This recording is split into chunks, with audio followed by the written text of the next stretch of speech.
The research station floated far from any warm star. It was built of dark metal and sharp angles. Inside, the air was cold and dry. Lights hummed softly over long tables and glass chambers. This place studied life from across the galaxy. Many species had passed through these rooms. Most were forgotten soon after. Alien scientists gathered around a wide screen. Their bodies were tall and thin. Their eyes reflected light like glass.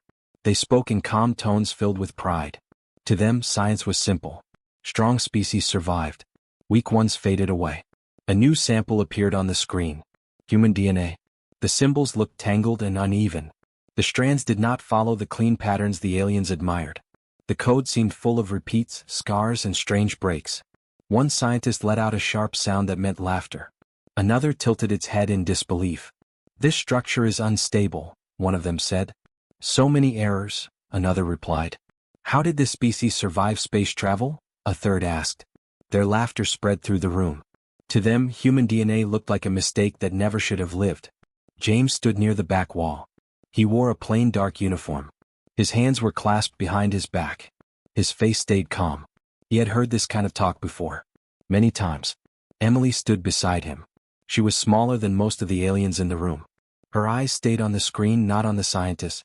She breathed slowly and evenly. She did not smile. She did not frown. They were observers only. That was the rule. Humans were allowed to watch but not speak unless asked. The Alien Council wanted proof. Proof that humans were weak. Proof that Earth was nothing special. The lead scientist stepped closer to the screen. "This DNA is messy," it said. "There is no elegance. No control." James shifted his weight slightly. Emily noticed but said nothing. Another scientist tapped the control panel. The screen zoomed in. Damage markers appeared across the human DNA sample. Breaks. Repairs. Overlaps. "It repairs itself too often," one alien said with confusion. "Yes," said another. "As if it expects damage." That caused more laughter. "Only fragile life expects harm," the lead scientist said. "Strong species do not plan for failure." Emily's fingers tightened for a moment, then relaxed. She kept her eyes forward. The aliens began to discuss test plans. They spoke of radiation exposure, extreme cold, high pressure, chemical stress, viral attack. Their voices were sharp and eager. This was routine for them. They broke species apart to learn which ones mattered. "We will run full tests," the lead scientist said. "We will record how fast it fails." James finally spoke because he was allowed to answer direct questions. "How long will the tests take?" the scientist asked. James lifted his head. "As long as you need." His voice was steady. No challenge. No fear. The scientist studied him for a moment. "You are calm," it said. "You should be worried. This data will define your kind." James met its gaze. "We understand." That seemed to confuse them. Most species begged at this point. Some cried. Some argued. Some threatened. Humans did none of those things. They stood and waited. The first test began. A small sample of human DNA was placed into a sealed chamber. Radiation levels rose. The scientists watched closely, expecting collapse. Numbers climbed. Warnings flashed. The DNA reacted. Not by breaking apart. It shifted. Repair enzymes activated. Damaged sections were cut away and replaced. The structure changed slightly, then stabilized. The laughter faded just a little. "Interesting," one scientist said. "Increase levels." They did. The DNA bent again, adapted again. It was not smooth or perfect, but it worked. Emily felt a slow warmth in her chest. She did not show it. The aliens moved to the next test. Extreme cold. The chamber temperature dropped fast. Ice formed. The DNA slowed, then protected key structures. When the temperature rose again, activity returned. "That should have ended it," one scientist muttered. James kept his eyes on the chamber. He remembered stories. Earth storms. Long nights. Lost cities. Humans had learned to live through worse than this. The aliens did not stop. They pushed harder. Toxins. Pressure. Simulated disease markers. Each time the DNA reacted. Sometimes it lost pieces. Sometimes it rewrote itself. Sometimes it barely held together. But it held. The room grew quiet. The lead scientist crossed its arms. "This is not strength," it said. "This is chaos." Emily finally spoke, her voice soft. "Or survival." All eyes turned to her. The scientist stared. "Explain." She chose her words carefully. Human DNA is not built to avoid pain. It is built to endure it. The aliens shared looks. Some showed anger. Others showed doubt. That is philosophy, not science, the lead scientist said. Emily nodded. Run more tests. The scientist hesitated, then agreed. We will. We will prove you wrong. The next tests were scheduled to be harsher. Much harsher. As the room cleared, James and Emily were left alone near the observation window. The stars outside were distant and cold. They're underestimating us, James said quietly. Emily nodded.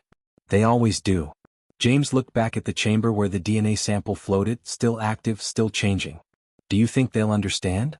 Emily watched the steady pulse of data on the screen. Not yet. She paused. But they will. The lights dimmed as the station prepared for the next phase. Somewhere deep inside, alarms reset.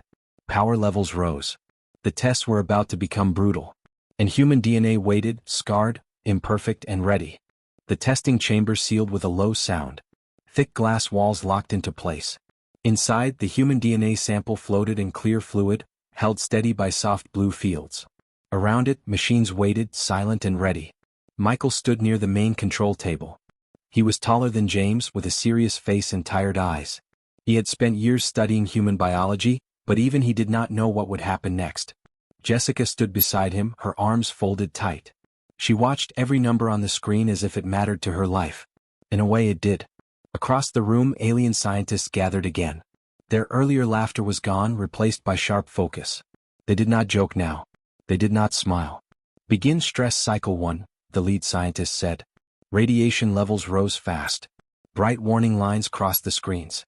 The energy was enough to destroy many known species in seconds. The aliens leaned forward, ready to record the moment of collapse. The human DNA reacted at once. Sections broke apart under the force, but not in panic. Repair systems activated faster than expected. Broken strands were cut away cleanly. New links formed. The structure shifted, then settled into a new pattern. Michael blinked. That's faster than last time. Jessica nodded slowly. It's learning.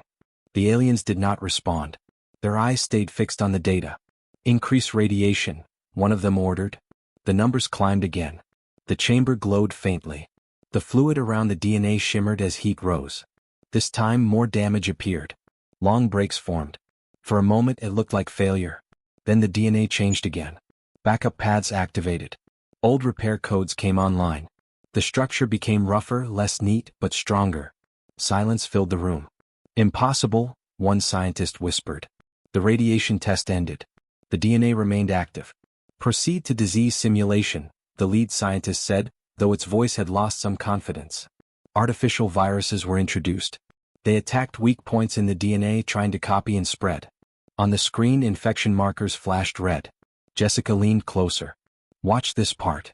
At first, the DNA struggled. The viruses spread fast. Damage climbed. One alien scientist made a sharp sound of satisfaction. Then something changed. The DNA began to block entry points. Sections folded in on themselves. The repair systems did not just fix damage. They remembered it. Future attacks were slowed. Some were stopped completely. Michael felt his chest tighten. It's building resistance. The viruses failed one by one. That should not happen so quickly, an alien said. No species adapts this fast. The mocking did not return. No one laughed. No one spoke at all. The next test began without delay. Extreme pressure. The chamber compressed, simulating deep planetary cores. Many species collapsed under such force, their DNA snapping like thread. The human sample compressed too. Damage spread. For several seconds it seemed near collapse. Jessica held her breath. Then the DNA shifted its structure again. Support bonds strengthened. Unneeded sections shut down to protect core functions. It did not resist the pressure. It endured it. The pressure eased. The DNA survived. Michael exhaled slowly. That makes no sense, he said quietly. It shouldn't work like that. Jessica answered just as softly. Humans don't work like they should. The alien scientists stepped back from their screens. Some showed signs of unease. Their movements were slower now. Careful. Continue, the lead scientist said, though the command sounded forced. The next test was fear simulation. Jessica stiffened. Michael glanced at her. They're going there already? She nodded. They think fear is weakness. The chamber lights dimmed. Neural signals were introduced into the DNA sample. Patterns copied from human brain scans under extreme fear. Panic, loss, imminent death. The aliens expected breakdown. Most species collapsed when fear signals overwhelmed their systems. At first, the human DNA reacted sharply. Stress markers exploded across the screen. Damage spiked. For a brief moment, the aliens leaned forward again. Then the data changed. The DNA did not shut down. It surged. Hormonal pathways activated. Emergency responses fired. The system did not remove fear. It used it. Heart rate patterns increased efficiency. Pain response signals redirected energy. Survival markers rose instead of falling. Michael stared. Fear is fueling it. Jessica swallowed. That's human. The fear test ended. The DNA stabilized once more. No one mocked it now. The room felt different. Heavy. Quiet. Even the machines seemed louder. One alien scientist stepped away from the group. This species carries too much damage, it said slowly. Scars in every strand. Yes, another replied. Yet the scars are part of the system. The lead scientist did not answer right away. It stared at the final data stream. Long-term survival projections scrolled across the screen. The numbers were higher than expected. Much higher. Radiation tolerance above average, it read. Disease resistance adaptive. Psychological stress response, unique. Michael felt a strange mix of pride and sadness. All that pain, he said quietly, written into us. Jessica looked at the DNA sample, still floating, still alive in its own way. We had to survive somehow. The aliens began whispering among themselves. Their tones were low, serious. Some gestures showed confusion. Others showed concern. This data contradicts our models, one scientist said. Our models may be incomplete, another replied. The lead scientist finally turned to the humans. You knew, it said. Michael met its gaze. We suspected. Why did you not warn us? It asked. Jessica answered calmly. You didn't ask. The alien stared at her for a long moment, then looked back at the screen. The mocking tone from earlier was gone. Completely. The test paused. Not because the humans failed, but because the scientists needed time. As the chamber cooled and systems reset, the human DNA remained stable. Scarred. Changed. Alive. Michael rested his hands on the table. This is only the beginning, he said. Jessica nodded. They haven't even tested choice yet. The alien scientist did not hear her, but something in the room had already shifted. The laughter was gone. The certainty was gone. All that remained was data. And for the first time it scared them. The pause did not last long. Alien scientists returned to their stations with tight faces and quick movements. Pride pushed them forward. Confusion followed close behind. They did not like what they had seen and they did not trust it. If simple stress tests fail to break it, the lead scientist said, then we apply real pressure. New programs loaded onto the main screen. The testing chamber darkened. Warning symbols appeared across every display. David stood near the far console, arms loose at his sides. He had watched disasters on Earth through real windows, not simulations. Fires, floods, cities shaking apart. He recognized the patterns already forming on the screen. Lauren stood beside him, her eyes sharp and focused. She did not blink as the next test began. The chamber recreated a planetary disaster. Gravity surged and shifted without warning. Heat spiked, then dropped fast. Chemical markers filled the fluid, copying toxic air and burning ground. The machines pushed the human DNA from all sides at once. Several alien scientists leaned forward. This would end most life instantly, one said. The human DNA reacted violently at first. Damage spread fast. Large sections broke apart. Alarms flared red. There, another scientist said. Failure. But the DNA did not collapse. It changed. Old repair systems shut down. New ones activated. Emergency pathways formed where none had existed before. The structure grew uneven, almost ugly, but stronger in key places. The DNA stopped trying to return to its old form. David narrowed his eyes. It's not fixing itself, he said quietly. It's rebuilding. Lauren nodded. Based on the damage. The disaster simulation intensified. Shock waves passed through the chamber. Pressure crushed inward, then released. Heat surged again. The DNA adapted again. Not smoothly. Not cleanly. But it adapted. Silence filled the room. That pattern is wrong, one alien scientist said sharply. DNA does not behave this way. Lauren tapped her screen. It does when survival matters more than efficiency. The next test loaded immediately. Combat simulation. The chamber filled with sharp energy pulses copying weapon strikes. Precision damage targeted vital structures. The attacks were fast, random, and deadly. The alien scientists expected collapse under focused violence. Instead, the DNA responded faster than before. Damage was isolated. Sacrifice systems activated. Some sections shut down completely so others could survive. Repair systems became aggressive, rewriting code on the fly. David's breath slowed. He had seen this pattern in human history. Cities lost so nations could live. Limbs lost so lives could continue. The DNA mirrored it perfectly. It is choosing, David said. An alien scientist turned sharply. DNA does not choose. Lauren spoke without looking up. Humans do. The combat simulation escalated. Damage became extreme. For a moment even David felt doubt. The DNA bent under the strain, barely holding together. Then something new appeared on the screen. A repeating pattern. Lauren leaned closer. Do you see that? David did. Memory. The DNA reused past solutions. Damage that had nearly destroyed it before was now resisted. Repair paths activated sooner. Defense structures formed before impact. The aliens stared in disbelief. It is learning from simulated death, one whispered. That data should not carry forward, another argued. Each test is isolated. Lauren shook her head. Not for humans. The lead scientist stepped closer to the main display. Run it again, it ordered. Same attack. The combat sequence repeated. This time the DNA suffered less damage. Murmurs spread through the room. Sure. Uneasy. That is statistical error, one scientist said. The sample is contaminated, another insisted. This violates known limits, a third snapped. David folded his arms. Or your limits. The aliens ignored him. They pushed harder. Multiple disasters overlapped. Combat inside environmental collapse. Radiation layered over pressure. Fear signals added again, stronger than before. The chamber lights flickered under the load. The human DNA should have failed. It did not. It became something else. The structure grew more complex, not less. Backup systems stacked over old ones.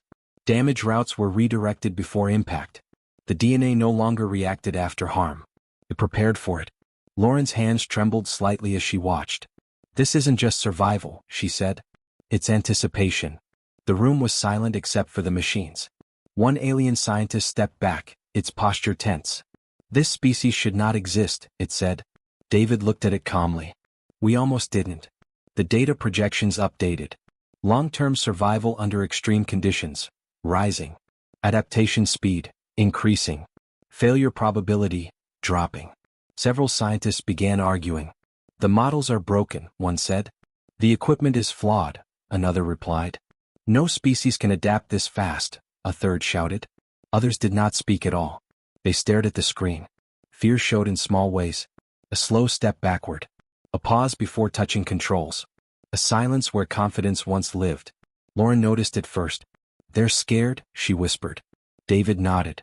They've never seen this before. The lead scientist raised a hand. The arguing stopped. It studied the final patterns forming in the DNA. The scars. The layers. The strength built from damage. This code is built on loss, it said slowly. Yes, Lauren replied. And continuation. The chamber powered down at last. The tests ended not because the sample failed but because the scientists could no longer explain what they were seeing. The human DNA floated quietly, altered but stable. David felt a heavy weight settle in his chest. Pride mixed with sorrow. Every mark there, he said, comes from something that tried to end us. Lauren kept her eyes on the screen. And failed. The alien scientists did not laugh anymore. They did not mock. They did not speak of weakness. Some argued the results were wrong. Others understood they were not. And those ones felt fear for the first time, staring at a species that did not break when pushed. It changed. The final test was not announced with noise or anger. It arrived quietly. Alien leaders entered the research hall together. Their movements were slow and careful now. They had watched the data from a distance. They had argued in private. Some had denied what they saw. Others had stayed awake through long cycles, studying every line again and again. They wanted truth. The chamber lights dimmed. A new program appeared on the main screen. No extreme radiation. No crushing force. No violent attack. This test was different. John stood near the center of the room. He was older than most of the others. His hair showed signs of gray. His face carried lines made by years, not stress alone. Ashley stood beside him, calm and straight, her hands relaxed at her sides. They did not look afraid. The lead alien spoke. This test measures final response. Not to damage. Not to fear. To decision. John nodded once. Ashley said nothing. The human DNA sample was placed into the chamber again. Its structure was complex now, layered with change and memory. Scars marked it, but it was stable. The test began. Signals entered the system. Not harm but choice. Paths appeared in the code, each leading to a different outcome. Some offered survival through sacrifice. Others offered safety through surrender. Some led to slow failure. Others to pain and risk. The aliens watched closely. Most species always chose the path of least damage. That was their rule. Avoid pain. Avoid loss. Preserve structure. The human DNA paused. Then it moved. It did not choose the easiest path. It did not choose the safest. It chose the one that allowed movement forward even with risk. The code shifted. Systems aligned. Energy flowed into pathways that demanded endurance. John watched the screen, his expression steady. He had made choices like this before. Not in a lab but in life. Ashley noticed the aliens leaning closer. They think this is wrong, she said quietly. John answered just as softly. They think pain is failure. The test deepened. The system introduced memory triggers. Past damage replayed as signals. Old scars lit up across the DNA. Patterns of loss, fear, and near collapse filled the display. Most species shut down under such memory load. The human DNA did not. It absorbed the signals. It referenced them. The scars were not removed. They were used. Repair systems adjusted based on past harm. Defense systems activated before threat. The DNA moved forward carrying its pain, not erasing it. A low sound passed through the alien leaders. Something close to shock. It remembers, one said. Yes, another replied. And still continues. The room stayed silent as the final phase began. Time compression. The system simulated long existence. Generations of stress. Slow change. Waiting. Loss without reward. Progress without praise. Many species failed here. They burned fast and vanished. The human DNA slowed. Energy use became careful. Systems stabilized. Redundant structures protected core functions. It did not rush. It endured. John folded his hands behind his back. He had waited years for things that never came. He understood patience. Ashley watched the calm patterns form on the screen. That's us, she said. We wait. We adapt. We keep going. The data finalized. Endurance rating, extreme. Choice-based adaptation, confirmed. Psychological resilience, integrated. The alien leaders stepped back from the screen. This species is not built for purity, the lead one said slowly. It is built for continuation. John met its gaze. We don't need to be perfect. Ashley added, we just need to last. The alien leaders studied them. Not their DNA. You stood here, it said, while your kind was judged. You did not argue. You did not beg. John shrugged lightly. We've been misunderstood before. Silence followed. The truth settled into the room like weight. Humans were not weak. They were patient. They carried pain forward and still chose to move. They endured damage without losing direction. They waited through long darkness and did not forget who they were. The alien leaders bowed their heads slightly. Not in submission but in recognition. The final test ended. The machines powered down. The chamber opened. The human DNA floated quietly, complete. Ashley exhaled slowly. They see it now. John nodded. They always do. Eventually. The alien leaders did not laugh. They did not speak of errors or weakness. They spoke of time. And for the first time, they understood that patience could be stronger than power. The research station felt different after the final test. The lights were the same. The walls were the same cold metal. The machines still hummed in their steady rhythm. Yet something had changed, deep and quiet, like a truth that could not be removed. Alien officials and senior scientists gathered in the central hall. No one laughed. No one argued. Their movements were slow, careful, almost respectful. The screens around the room showed only one thing now. The final results. Human DNA data filled every display. Lines of code, damage markers, repair paths, memory layers. The full record of endurance and choice. Daniel stood at the main console. He wore a clean uniform, simple and unmarked. His hands rested lightly on the table. His face was calm, but his eyes were focused. This moment mattered more than words. The lead alien official stepped forward. "The classification must be updated," it said. Its voice carried no pride, only fact. A record window opened on the central screen. Previous designation, minor life form. Risk level, low. Strategic value, limited. The room stayed silent. Daniel read the new entry line by line. He did not rush. Updated designation, endurance species. Psychological resilience, high. Adaptive capacity, extreme. Status, equal consideration. He paused. Then he signed. His name appeared at the bottom of the record in clean human text. The system accepted it with a soft tone. The file locked. No one spoke. The aliens did not clap. They did not make sounds of approval or respect. They only stared at the screen, at the words they had just written. Some felt disbelief. Others felt something closer to fear. One scientist broke the silence, its voice low. "We were wrong." No one argued. Daniel stepped back from the console. He felt no need to smile. This was not a victory in the way others understood it. It was recognition. Around the room, past data screens dimmed. Old comparisons faded away. Human records were moved from the margins to the core archive. Side notes were erased. Assumptions removed. The station updated itself. An alien official studied the endurance graphs one last time. "They survive radiation, disease, pressure, fear," it said. "But that is not what troubles me." Another asked, "Then what does?" "They survive waiting," the official answered. Daniel heard that. He nodded once. The truth had taken time. Humans were used to that. Memories of earlier mocking passed through the room like ghosts. The laughter. The disbelief. The careless words. None of it mattered now. What mattered was what remained after everything else failed. The human DNA results stayed on the screen, steady and final. The data did not boast. It did not threaten. It simply existed. A record of scars. A record of repair. A record of movement forward. One alien scientist whispered, "They do not rush. They do not burn out." Another replied, "They endure." The lead official turned to Daniel. "Your species does not seek dominance." Daniel answered calmly, "We seek to continue." The official considered this. "And if the galaxy stands in your way?" Daniel looked at the stars beyond the wide viewing window. Cold, distant, patient. "Then we wait," he said. The room fell silent again. The aliens stared at the results that had stopped their hearts. Not because of power. Not because of violence. But because they had finally understood something dangerous and simple. Humanity could be hurt. Humanity could lose. Humanity could suffer.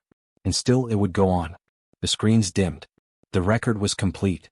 Somewhere deep in the station, the archive doors closed. The galaxy had been updated. And nothing would ever be classified the same way again.